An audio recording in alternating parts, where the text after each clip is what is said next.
Nagaa Waaqayyoo bakka jirtanitti isin haa ga'u.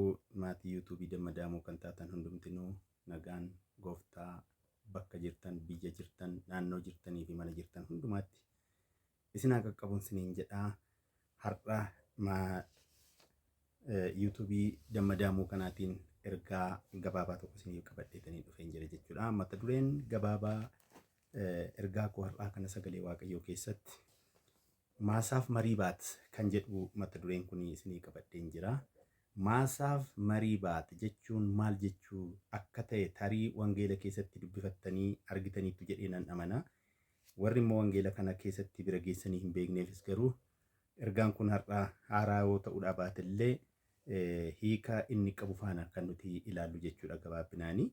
Kanaafuu bakka jirtanii egaa hanga dhumaatti miseensonni keenya yookiis maatiin yuutuubii Dammadaamoo kan taatan kuni obboloota keessan ergaan kun kan guyyaa guyyaatti haaraa sagalee Waaqayyoo isiniif erginu kana akka isaan qaqqabuutii fi sheer akka gootaniitiif warrumti immoo har'uma yuutuubii kanaatii fi haaraa taatanii har'uma kan akka carraa itti dhuftan immoo gara fuulduraatti ergaan kun akka isin bira hin dabarreef yeroo yeroon akka argattaniitii fi sabiskiraayib gochuudhaan bira dabartanii akkasumas immoo yaada qabdan qeeqa qabdanis yoo jiraate waan nu gorsitanis yoo jiraate sagalee Waaqayyoo kana walirraa barra waan ta'eetiif hamma beekumsa keenya ergaa qabnu walii kennuudhaaf Waaqayyoo kan nuuf kenne Waaqayyoo beekumsa inni nuuf kenne keessaa xiqqoo kan nuti isiniif qoodnu isinis immoo kan qabdan irraatii koomentii gochuudhaan yoo nu qooddan illee baay'ee itti gammanna. Kanaaf galatoomaa jechaa maasaaf marii baatiin maal egaa gara mata duree keenyaatti yeroo deebinu jechuudha. Kanaaf sabni Israa'el biyya Gibxi keessa garbummaa keessa yeroo dheeraa fi kan inni ture. Gibxi keessa bara dheeraatiif garboomanii, rukutamanii, dhiitamanii saba Gibxiitiif yookiis Misiriitiif waggaa dheeraaf tajaajilaa turan.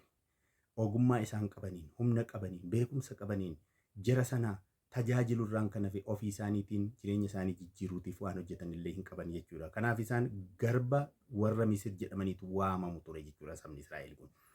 Kanarraa kan ka'eetiin hacuuccaan irratti baay'ata. Garba kan jedhaman kun tokkoffaa sabni kun saba lammii Misir miti. Saba iddoo biraatii buqqa'ee dhufe waan ta'aniitiif sabni kun immoo biyya Misir keessatti babal'ateera. Bara dheeraaf achi keessa waan jiraataniif lammiin Israa'el kun achi keessatti baay'ataa dhufe, baay'ee wal horaa dhufani. Wal horaa hoggaa dhufan akkasumas immoo mootii bara sana ture sanaatiin dhiibbaan saba kanarra ture immoo waan salphaa miti jechaadha. Fari'oon mootii Misir bara sanatti ture sun saba kana dhiitee akka isheen lafaan kaanetti, akka isheen mirga isheef hin falmannetti, akka Israa'el kan jedhamu waa'ee lammummaa ishee, waa'ee eenyummaa ishee akka hin dubbanneef dhiitamanii bara baraan saba Misir tajaajilaa akka isaan turaniif gochaa ture. Waaqayyo garuu guyyaa eegeetu malee kakuu qaba saba Israa'el kana garbummaa jalaa baasuudhaaf kakuu kakateefii jira. Kakuu kakate sanatti immoo waan amananiif saba Israa'el keessaatti Yoosefiin yoo fudhanne ilaalle Yoosef ijoolleesaaf ijoollee isaatti kan inni abaaree ittiin du'e Waaqayyoon isin yaadata bar tokko biyya kana keessaa isin baasee biyya nu abdachiise kakuu nuu gale biyya Kana'aanitti isin galcha waan ta'eetiif gaafa asii Waaqayyo isin yaadatee baatan sana lafee koo asittiin dhiisinaa fuudhaatii deemaa biyya sanatti nagalchaa lafee kooyyuu jedheetu saba Israa'el yookiis ijoollee isaatti himatee ture. Kanaaf abdiin jira jechuudha. Waaqayyoo abdachiisee ture. Abdiin sun ga'uudhaaf yeroo dheeraa fudhate. Gara waggaa 400 ol fudhate jechuudha. Gaafa guyyaan sun ka'u saba Israa'el kana kan garbummaa jalaa baasu Waaqayyo Musee kaase. Museedhaan yeroo kaasu Museen saba sana gaggeessa jechuudha. Saba kana gaggeessee biyya garbummaa jalaa kanaa baasee biyya isa Waaqayyo abdachiise sanaatti akka deemanii galanii fi Museen jara kana gaggeessaa ture. Museen yeroo gaggeessu kana sabni kun yeroo adda addaa Waaqayyoon qoraa ture. Museetiinis qoraa ture. Waan Waaqayyo dinqii isaaniif godhe kana arguu kana daqiiqaaf sekoondiitti irra hanfatanii deebisaniitu Museetiin qoru turani. Fakkeenya yoo fudhannee ilaalle gaaratti yeroo ol baase gaara Siinaatti Waaqayyo Museedhaan yeroo ol waame hanga Museen gaara Siinaarraatii turee Waaqayyo faana waan dubbatamu dubbatee kakuu gabatee sana gaara Siinaarraatii fidee hanga inni dhufutti hangasitti warqee morma isaanii irra jiru kan gurra isaanii irra jiru baasanii tumanii dha'uudhaan bifa jabbiitti fakkeessanii otootti sagadaniiti kan inni arge Museen jechuudha. Hanga kanaatti dagatu ture daqiiqaaf sekoondiitti dagatu waan Waaqayyo godheefii ture. Waaqayyos immoo yeroo yerootti isaan adaba ture.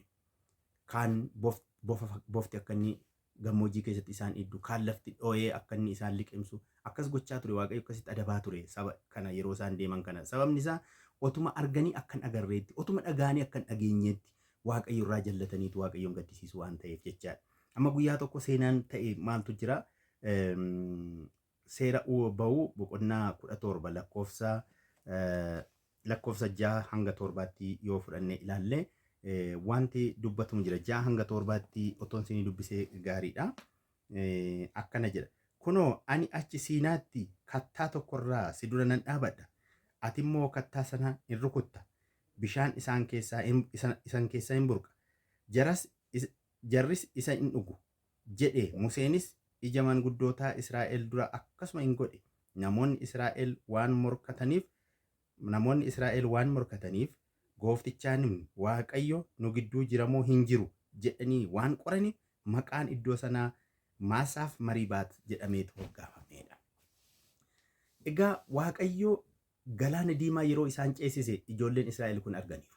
Galaanni diimaan kun lafa ta'ee sabni Israa'el irra erga ce'ee booda warri Gibxi immoo jara kana deebisanii qabachuudhaaf yeroo duubaan dhufan lafti inni lafa ta'e sun bishaan kun deebi'ee bishaan ta'ee Gibxiin dhidhimsee saba Israa'el immoo lafa ta'e akka inni ceesisu godhe. Sabni kun kana argeera. Waaqayyo akka inni kana keessa dabarse, akka inni isaan ceesise, dinqiidhaan galaana diimaa akka inni isaan ceesise sabni kun argeera. Sabuma kana argeetu deebisee immoo Waaqayyo nu bira jira moo hin jiruu jedhaniitu gaafatan jechuudha. Musee irratti ka'anii, Musee rukuchuuf ka'anii, Museen hin gadde.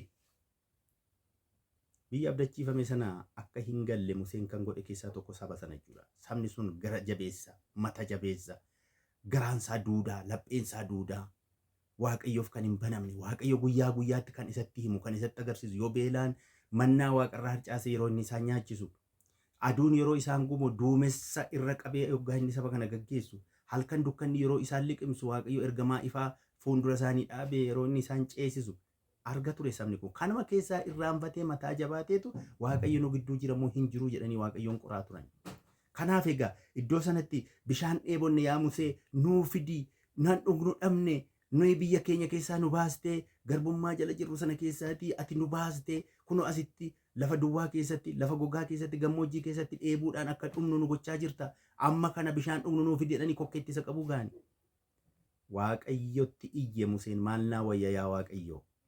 Maal wayya sabni kun na nyaachuu fi natti ka'ee na rukuchuu barbaada, na kutuu lubbuu koo balleessuu barbaada sabni kun, maal wayya gaani jedhee gaafatutti wantan amma isinii dubbise kana ati saba Israa'el dura darbi, ulee Waaqayyoo qabadhuuti darbi, kattaa kana rukuti ulichaatiin bishaan achi keessaatiin yaa hin dhugaa. Waaqayyo jiraachuusaa dhagaa keessaa bishaan yaase. Dhagaa keessaa bishaan akka inni burqu sabni kun inni Musee nyaachuuf ka'e, inni Musee irratti ka'e kun bishaan kattaa keessaatii akka malee burqee dhuganii hanga quufanitti godhe. Jiraachuusaa Waaqayyo kanaan agarsiise.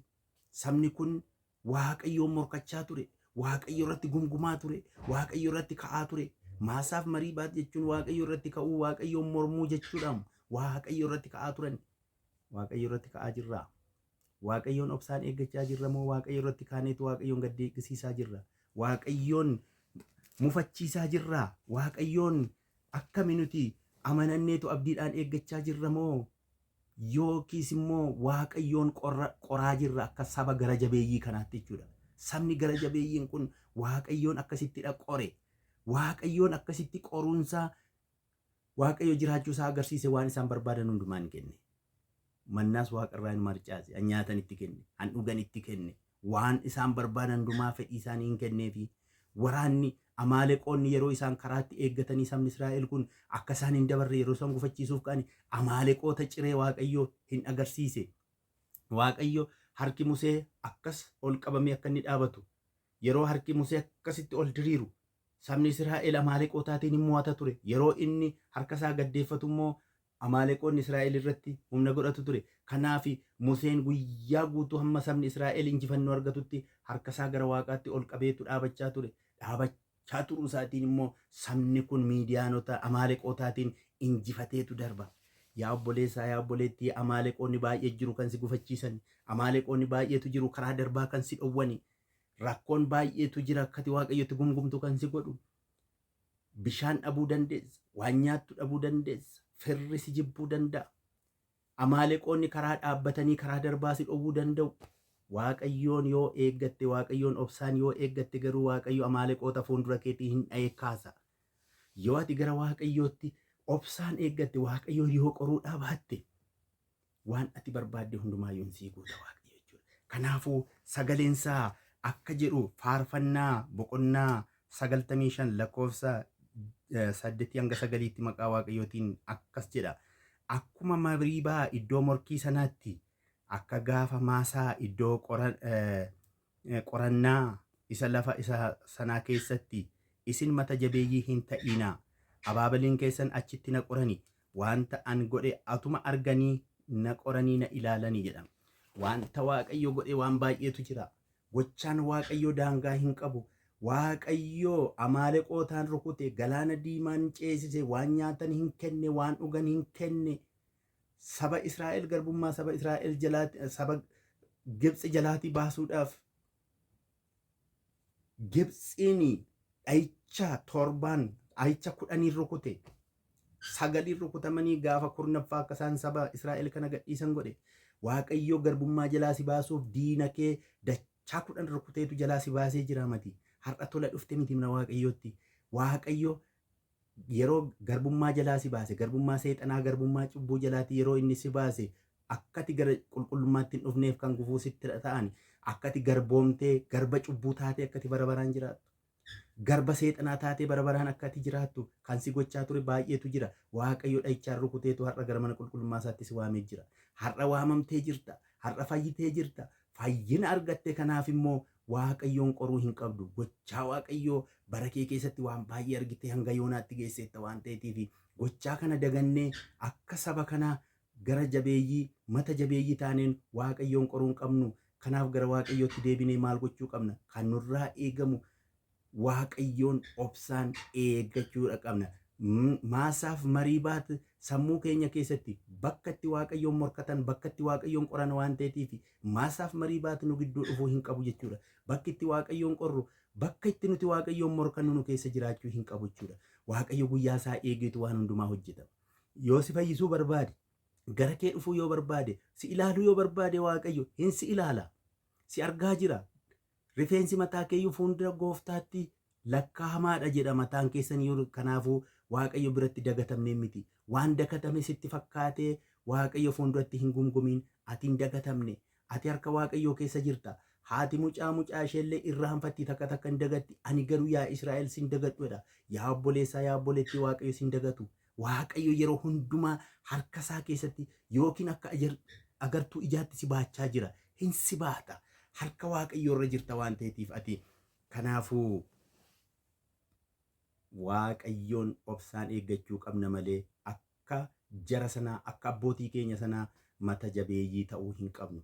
Kanaafuu yaa obboloota koo, ergaan ani isiniif qabu har'a waaqayyoon akka sabni Israa'el dur otoo gochaasaa arguu, gargaarsi waaqayyo namaaf godhu otoo arguu garaa jabaatee waaqayyoon qore sana waaqayyoon akka hin qorreef waan nu mudatu waan baay'een jiraachuu danda'a. Lafarra hanga jirtanitti rakkinni sin mudata jedhee inni iyyuu dubbateera waan ta'eetiif rakkinni kamuu haa dhufu Kiristoos irraa nu deebisuu hin qabu jechuudha. Ani jedhe Phaawulos rakkinattis beeka, quufattis beeka, beelattis beeka, waan hundumaatti iyyuu beeka. Waan hundumtiyyuu anaaf homaa gatii hin qabu. Waan hundumtinuu gatii hin qabu waan ta'eetiif Kiristoosii waan hundumaa dura dursannee deemuudha qabna. Maasaaf Mariibaat iddoo waaqayyoon itti qoran sana akka hin taaneef, mata jabeeyyii akka hin taaneef gooftaan nu haa gargaaru. Kanaafuu obboloonni koo warri har'uma gara yuutuubii kana dhaggeeffachuutti dhuftanii gajjallaatti mallattoon bilbilaa kan jirtu irratti cuqaasuudhaan sabiskiraayib gootanii yeroo hundumaa ergaa sagalee waaqayyoo isiniif dhufu, ergaan jireenyaa kun akka isin biran dabarreef sabiskiraayib gootanii maatii yuutuubii Dammadaamoo akka taatanii fi isinan gaafadhaa.